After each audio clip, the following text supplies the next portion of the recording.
Hello everyone. हमारा आज का डिस्कशन अगेन फाइनेंशियल मैनेजमेंट पे है, जहां हम लोग टाइप्स ऑफ फाइनेंसिंग पे डिस्कशन करने वाले हैं। अब इस टॉपिक से भी बहुत सारे एमसीक्यूज क्वेश्चन बनते हैं।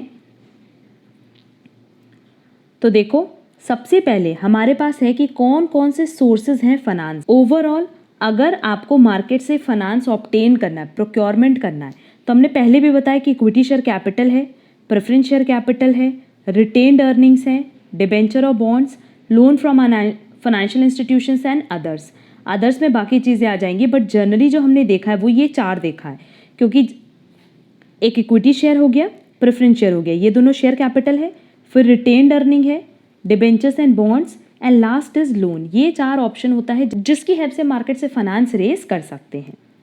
Classification of financial sources. अब देखो, अगर हम कहें कि फाइनेंशियल सोर्सेज का क्लासिफिकेशन करना हो तो दो तरीके से क्लासिफिकेशन हो सकता है। एक तो बेसिक सोर्सेज है और एक बेस्ड है on maturity of repayment period.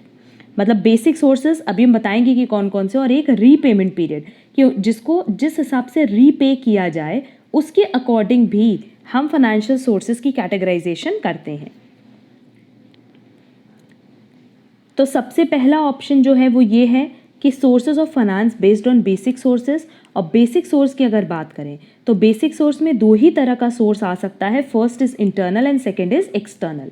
Internal सबको पता है रिटेन्ड अर्निंग की बात कर रहा है, और एक्सटर्नल में चाहे तो शेयर कैपिटल के थ्रू, चाहे डेट और बोरोड कैपिटल के थ्रू। मतलब आप चाहे तो लोन ले लो, चाहे डिबेंचर्स इशू कर दो। वैसे अगर शेयर कैपिटल की बात करें तो इक्विटी शेयर कैपिटल हो गया एंड प्रेफरेंस शेयर कैपिटल हो गया। तो एक्सटर्नल सोर्सेज में ये दोनों चीज़ आएंगी। लिखा भी है कि शेयर कैपिटल में एक आएगा प्रेफरेंस शेयर और एक आएगा इक्विटी शेयर। डेट और बोरोड कैपिटल में डिबेंचर्स आएगा, लोन फ्रॉम फाइनेंशियल इंस्टीट्यूशन, मतलब यहाँ लोन की बात कर रहा है, और अदर का ऑप्शन छोड़ दो। इसमें बाकी जो भी हम कहीं और से भी लोन लेते हैं, किसी पार्टी से लोन लेते हैं, उसको भी इंक्लूड कर रहा है। तो ओवरऑल देखा जाए तो बेसिक सोर्सेज में वही सोर्सेज है जो अभी तक हमने पढ़े हैं, चाहे शेयर कैपिटल की बात करें, चाहे डिबेंचर्स लोन की बात करें, चाहे बैंक लोन की बात करें, ये हमारा बेसिक सोर्सेज। और रिटेन्ड अर्निंग भी इसका पार्ट है। बस ये है कि शेयर कैपिटल, डिबेंचर, लोन ये एक्सटर्नल सोर्सेज हैं and retained earning internal sources है। क्लियर? अच्छा, ये तो एक तरीके का सोर्स था जो कि बेस था बेसिक सोर्सेज पे। एक और तरीका है मैच्योरिटी ऑफ रीपेमेंट पीरियड। तो मैच्योरिटी ऑफ रीपेमेंट पीरियड में देखो क्या लिखा है कि sources of finance based on maturity of payment. Sources of finance based on maturity of payment can be classified as. कैसे क्लासिफाई किया जाएगा देख लेते हैं। नो डाउट, अगर हम पेमेंट की बात करें तो पेमेंट के टाइम तीन तरीके से क्लासिफिकेशन होता है। एक तो लॉन्ग टर्म, एक मीडियम टर्म और एक शॉर्ट टर्म। यही तीन तरीके से आप पेमेंट कर सकते हो, चाहे तो शॉर्ट टर्म में पेमेंट करोगे, चाहे मीडियम टर्म में करोगे, चाहे लॉन्ग टर्म में करोगे। क्लियर?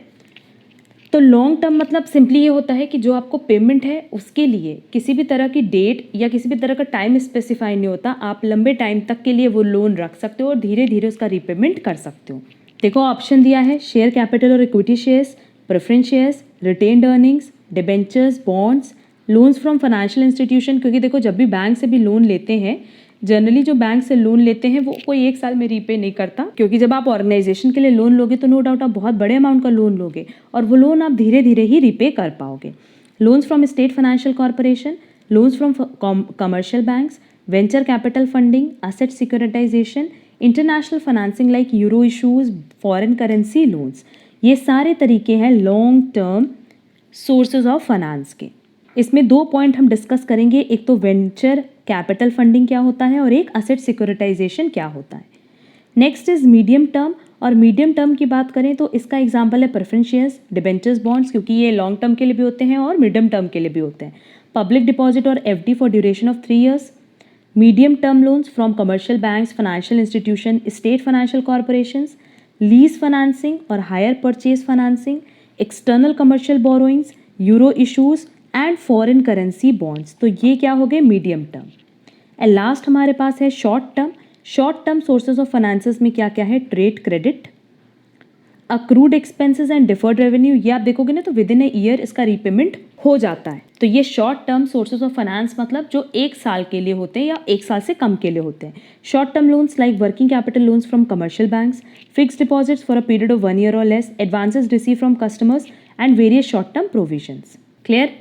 इसमें 2 टॉपिक पे हम डिटेल डिस्कशन करेंगे। अभी हमने बताया venture capital funding and asset securitization, क्योंकि ये दोनों टॉपिक हमने देखा है कि important exam point of view से। अब देखो वेंचर कैपिटल फंडिंग का मतलब सिंपली क्या होता है। वेंचर कैपिटल फंडिंग और वेंचर फंड का मतलब होता है कि कुछ पार्टनर्स ऐसे होते हैं जो इन्वेस्टमेंट को हैंडल करते हैं और कुछ पार्टनर्स ऐसे होते हैं जो फंड में पैसा लगाते हैं। मतलब इन्होंने अपना पैसा लगाया पर उस पैसे को कंप्लीटली मैनेज कौन कर रहा है, हैंडल कौन कर रहा है, ये जर्नल पार्टनर्स। और ये जो जर्नल पार्टनर्स होते हैं ना, ये बताते हैं कि इस पैसे को कहाँ कहाँ इन्वेस्ट करना है। कई तरह के पोर्टफोलियो में बेसिकली वो लोग पोर्टफोलियो बनाते हैं, अलग अलग सिक्योरिटीज़ में इन्वेस्ट कराते हैं। क्लियर? तो इस प्रोसेस को हम कहते हैं वेंचर कैपिटल फंडिंग। और एक चीज़ समझो कि वेंचर कैपिटल क्या होता है। अब वेंचर कैपिटल की बात करें ना, तो ये बेसिकली यहाँ पे क्या होता है कि प्राइवेट इक्विटी फाइनेंसिंग होती है। और ये फाइनेंसिंग कौन प्रोवाइड करता है? वेंचर कैपिटल फर्म्स प्रोवाइड करते हैं, सो दैट वो ऑर्गेनाइजेशन जिनमें हाई ग्रोथ पोटेंशियल दिख रहा है कि हाँ ये ग्रो कर सकते हैं, उनके लिए एक फैसिलिटी प्रोवाइड करते हैं जिससे वो अपने बिजनेस का स्टार्टअप कर सकते हैं अर्ली स्टेज में, बाद में कंपनीज बन सकते हैं। तो जहाँ आपको दिखता है कि हाई ग्रोथ पोटेंशियल है, वहाँ जब फाइनेंसिंग होती है प्राइवेट इक्विटी के थ्रू, उसको हम कहते हैं venture capital. Clear? And asset securitization की बात करें तो ये बेसिकली एक ऐसा प्रोसेस है, स्ट्रक्चर्ड प्रोसेस है, जहाँ interest on loan and interest on other receivables, इनको अंडरराइट कराया जाता है, बेचा जाता है। किस फॉर्म में? एसेट बैक्ड सिक्योरिटीज के फॉर्म में। जब भी हम सिक्योरिटाइजेशन की बात करते हैं तो इसमें यही होता है कि आप सारे फंड को इकट्ठा करते हो और फिर इकट्ठा करके उसको बेचते हो या अंडरराइट करते हो। किस फॉर्म में? In the form of asset backed securities. अच्छा, कुछ डेफिनेशंस अब देख लेते हैं कि ओनर्स कैपिटल या इक्विटी कैपिटल क्या होता है। ये बेसिकली क्या होता है कि जो कंपनी के ओनर्स होते हैं उन्हीं से फंड्स रेज किया जाता है। A public limited company may raise funds from promoters और from the investing public by way of owners capital और equity capital by issuing ordinary equity shares. Clear? मतलब जो ओनर से ही पैसा रेज करते हैं उसको हम क्या कहते हैं, या प्रमोटर से पैसा रेज करते हैं उसको हम कहते हैं ओनर्स कैपिटल और equity capital. Next is preference share capital. These are a special kind of shares. The holders of such shares enjoy priority both as regards to the payment of a fixed amount of dividend and also towards repayment of capital on winding up of the company. तो simply ये चीज़ कह रहा है कि जो preference share capital है इनको हमेशा प्रेफरेंस दी जाती है। और प्रेफरेंस किस चीज़ के लिए मिलती है? जब इनको अमाउंट का पेमेंट करना होता है तब भी, एंड जब डिविडेंड का पेमेंट करना होता है तब भी। जैसे अगर मान लो कंपनी कल को वाइंड अप होती है तो इक्विटी शेयर होल्डर के पहले किसका पैसे का रीपेमेंट किया जाता है? प्रेफरेंस शेयर होल्डर्स का। अब यहाँ देखो डेट सिक्योरिटाइजेशन की बात क्या है। सिक्योरिटाइजेशन मतलब सिंपली एक ऐसा प्रोसेस होता है ना जहाँ हम डेट को कन्वर्ट कर देते हैं किसमें? सिक्योरिटीज़ में, सो दैट हम उसको खरीद और बेच सकें। यहाँ लिखा है securitization is a process in which illiquid assets are pooled into marketable securities that can be sold to investors. तो इतना ही आप लोगों के लिए ज़रूरी है, जितना ज़रूरी है एमसीक्यूज पॉइंट ऑफ व्यू से उतना हम बता दे रहे हैं। Next, lease financing. Lease financing simple है कि leasing is a general contract. दो लोगों के बीच में कॉन्ट्रैक्ट होता है, एक ओनर और एक असेट के यूजर के बीच में, over a specified period of time.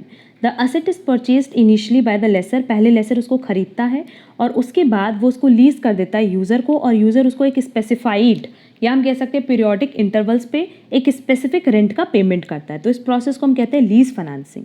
Next is short term sources of finance. There are various sources available to meet short term needs of finance. मतलब अगर हमें कुछ टाइम के लिए ही फाइनेंसिंग की ज़रूरत है तो उसमें हमें कौन कौन से सोर्सेज हेल्प करते हैं? Bank advances, trade credit, certificates of deposit, accrued expenses and deferred income, treasury bills, advances from customers and commercial paper. ये बेसिकली अगर आप देखोगे ना तो शॉर्ट टर्म फाइनेंसिंग में आपकी हेल्प करते हैं।